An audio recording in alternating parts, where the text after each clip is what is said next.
In the last lesson, we talked about amino acids and how they can be linked together to form peptides. Generally, we use peptide to refer to short chains of amino acids, and proteins to refer to longer chains. It doesn't really matter. They're practically the same. Proteins can be single chains of amino acids, but some proteins actually have multiple chains. We call proteins that are single chains of amino acids monomeric, and proteins with multiple chains we call multimeric. We can also have additional groups besides just those amino acids. If our protein is only made up of amino acids, it's considered a simple protein. It's just the protein itself. If there's something else besides amino acids, we say the protein is conjugated. The group besides the amino acids is then called a prosthetic group. There are all sorts of prosthetic groups that take the already wide scope of structure in proteins and extend it even further. Pretty much everything you could think of can be incorporated into a protein, from specialized molecules like the iron-containing porphyrin heme in your hemoglobin, to the cholesterol in HDL or LDL, or carbohydrates in glycoproteins. And about half of the proteins in your body are metalloproteins, proteins with at least one metal as the prosthetic group. And if you think about this the other way, almost all the metals in your body are bound up with proteins, which is pretty incredible. At the very simplest level, a protein can be described as the order of amino acids from the N-terminus to the C-terminus. Again, that's from the amino acid end to the carboxylic acid end that make up the protein. We call this the primary structure or the sequence. The primary structure doesn't tell us anything about the shape or the function of a protein. The protein primary structure is held together by the peptide or amide bonds between individual amino acids. These are covalent bonds, so even if every other level of structure in the protein is destroyed, these tend to stay together unless there's an enzyme to make them fall apart. Again, primary structure, the sequence of amino acids, tends to stay together unless being digested by an enzyme, as the amide bonds are quite stable. Proteins may be assembled into long strings, but proteins seldomly stay stretched out. That string of amino acids tends to take on structures that are more complex due to interactions that are possible within its own backbone, another name for the parts of the amino acids that aren't the side chain, or from interactions between the side chains themselves. Because electrons on the nitrogen of an amide are shared some with the carbonyl carbon, the bond between the nitrogen and the carbonyl has some double bond character. That means it won't be able to rotate readily, and it limits the arrangements that a protein can take. As you can see on the top right, most of the atoms need to be held completely flat relative to each other, with the only flexibility in the chain coming from rotation around the bonds to the alpha carbon, again the one with the side chain. This rigidity makes two patterns fairly common in proteins, since they both can have the right bond rotations. The graph on the bottom left shows the Ramachandran plot, a plot of the frequency with which any combinations of angles around the alpha carbon occur in proteins. Since the angles positive and negative 180 degrees are the same, the top and bottom of the graph and the left and right of the graph are connected.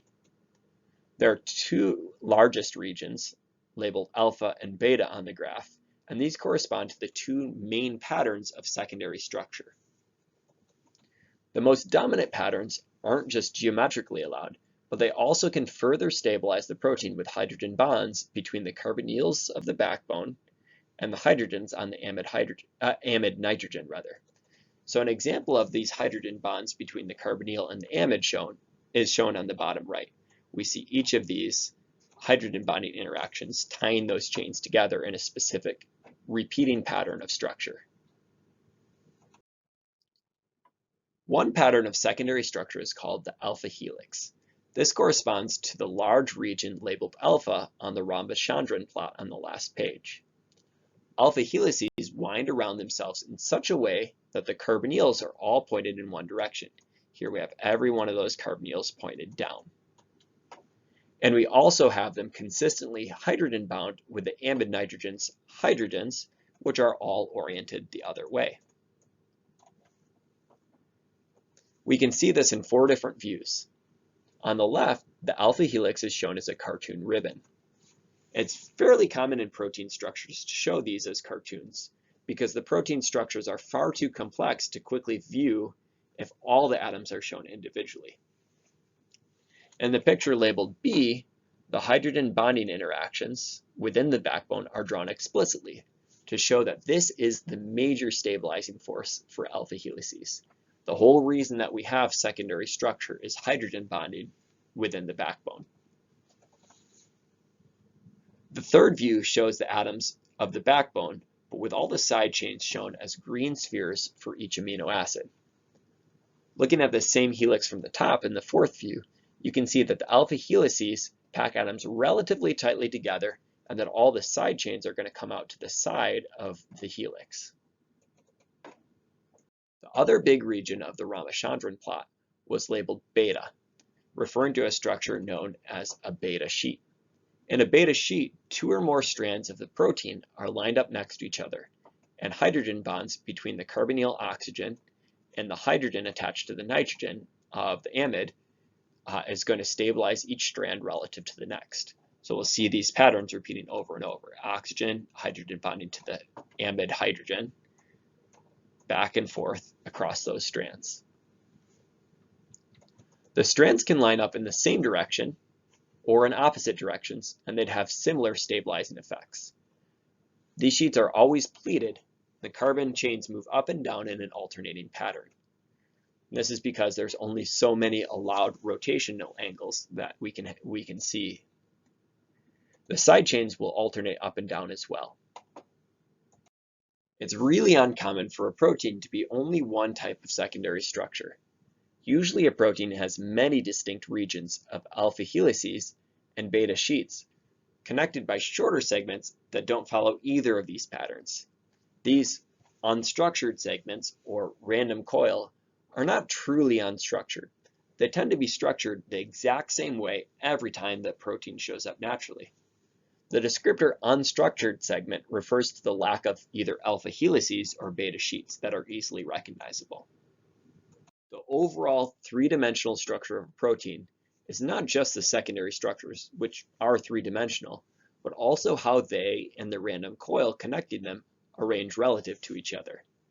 As this level of structure is above and beyond the primary structure, which is just the sequence of amino acids, and the secondary structure, which was the repeating patterns of either alpha helices or beta sheets, we call this the tertiary structure. If you've ever encountered a phone cord or a corded phone, something that I worry will become irrelevant more and more each year, you can compare the primary structure to just the cord itself, considering only what's connected to the next piece of the cord. But if you've ever actually seen a corded telephone cord before, you know that these are all wound up like a spring. This is secondary structure. Even though the secondary structure is a three-dimensional structure, it can also arrange into more complex tertiary structures that wind the entire phone cord, the tertiary structure. The tertiary structure is, again, the 3D arrangement of the entire protein, secondary structures and all, is mostly held together by interactions between the side chains of amino acids. Because our side chains are diverse, the types of interactions they can have are also diverse. The strongest interactions that can hold together tertiary structures are disulfide bonds. These are covalent bonds between cysteines. Covalent bonds are stronger than any intermolecular forces, like ionic or hydrogen bonding or dipole or London, because they represent relatively permanent bonds within a molecule, not between molecules. So cysteines represent a very, very strong interaction, but it's specifically only cysteines that can interact in this way. The next strongest interactions are between polar acidic and polar basic groups. Polar acidic groups and polar basic groups will become oppositely charged in water, and therefore have ionic interactions as they're both ions. We'll sometimes call this a salt bridge. Ionic interactions aren't as strong as covalent interactions, but they represent the strongest interactions between independent particles, our strongest intermolecular force between molecules, or between regions of a much larger protein. Any polar group can interact with another polar group, most commonly through hydrogen bonding. So this is our next strongest interaction. While the ionic interactions or hydrogen bonding interactions of polar groups seem like they would be some of the most important for tertiary structure, besides disulfides, because they're so strong, they actually aren't. That's because interactions between polar amino acids can easily be replaced by interactions with water, which is also polar. So even though they're strong, they aren't specific. Besides disulfide bonds, the most important interactions for maintaining the tertiary structure, or the three-dimensional structure of proteins, are actually the weakest interactions, the London or hydrophobic interactions of the nonpolar groups. Even though these interactions are much weaker, the nonpolar groups won't interact well with water and therefore need to interact with each other instead. Every protein will have a three-dimensional structure, a tertiary structure. Some proteins are actually made up of multiple peptides that each have independently folded tertiary structures. The way these come together is considered the quaternary structure. Quaternary structure is stabilized by side chain interactions, just as a tertiary structure is. It is less common for disulfides to occur between the individual peptide units, but ionic hydrogen bonding and nonpolar London interactions remain fairly common. So we're still stabilizing quaternary structure in most of the same ways as tertiary structure. So we have at least 3 levels of structure for all proteins, and a 4th for proteins that have more than one polypeptide chain. The first level of structure, the primary structure, is just the sequence of amino acids, and it's held together by amide bonds. The next level of structure, the secondary structure, is the repeating patterns we can recognize as alpha helices or beta sheets, which are stabilized by hydrogen bonds in the backbones. The third level of structure is the three-dimensional form of the entire protein, and this is held together by the side chain interactions, including intermolecular forces like London forces, hydrogen bonding, and ionic interactions, and even covalent bonds between cysteines. For proteins with multiple chains, the quaternary structure is how the chains arrange relative to each other. While the protein primary structure is relatively stable, the other levels of structure can be broken down, sometimes fairly easily. We call this denaturing. When we denature a protein, the primary structure remains, so we still have all the amino acids connected in the same order, but we don't have the secondary structure, the alpha helices or beta sheets, and we don't have the tertiary structure. Refolding a protein back to its full structure, a process called renaturing or renaturation, is not exactly the same as folding a protein when it's made, because when a protein is made, it's made one amino acid at a time and they're not all already present. So sometimes refolding a protein or renaturing a protein works, and sometimes it doesn't. If a protein is denatured partially, it's a little bit more likely to renature. So if it keeps some of its structure, it's easier to fold it back. Proteins are the main drivers of cellular life. So if we denature a protein fully, the cell, human or otherwise, will eventually die. Many different factors can cause a protein to denature. They're all essentially ways that interactions between the backbone or side chain are overcome by either excess energy or replaced by other interactions. The first 4 examples of denaturing agents all add energy that's sufficient to break the intermolecular interactions. The last 5 denaturing agents all disrupt side chain interactions. Detergents and organic solvents have both polar and nonpolar parts, and the nonpolar parts can replace the nonpolar interactions on the inside of a protein, making it unfold. Strong acids can make negatively charged amino acids neutral, and strong bases make positively charged amino acids neutral. Either one will destroy all the ionic interactions in a protein. And the final 2 denaturants destroy disulfides, either by replacing bonds to sulfur with a bond to heavy metal, or by reducing agents destroying those links altogether. I'd like you to be able to supply at least one of these as a denaturant. It's worth pointing out that heat, UV radiation, and a detergent and organic solvents like ethanol are not only ways that we denature protein, but also common ways that we disinfect something. There's a lot of overlap because the mechanism is very similar. So all these denaturants that we talked about destroy the quaternary, tertiary, and secondary structure, but they leave the primary structure in place. For example, this is what happens in your stomach. Your stomach will have proteins treated with acid, and the acid will denature all of those proteins but leave the primary structure in place, at least initially. If we want to destroy the primary structure of a protein, this process is called hydrolysis. Conveniently, this is the exact same name that we use for breaking amides down to the amines and carboxylic acids, which is really what we're doing when we're destroying primary structure. We're breaking the amide down to amines and carboxylic acids. The products of hydrolysis for a protein are easy. If we hydrolyze a protein that is made from the amino acids alanine, glycine, and cysteine, as shown in the top left, these are just going to be the amino acids alanine, glycine, and cysteine in the product. The hydrolysis of a protein just gives its amino acid components. See if you can identify the products of hydrolysis for the 3 tripeptides listed below. The first tripeptide has tryptophan, alanine, and glutamate. When it's hydrolyzed, it forms tryptophan, alanine, and glutamate as individual amino acids. You don't need to know what the 3-letter codes mean, just that the individual amino acids are the products of hydrolysis. The products of the second hydrolysis are arginine, ARG, aspartate, ASP, and histidine, HIS. The products of the final hydrolysis would be alanine and methionine. Because there are twice as many alanines making up the peptide, there would be twice as many free amino acid alanines in the product. We often characterize proteins by their general shape.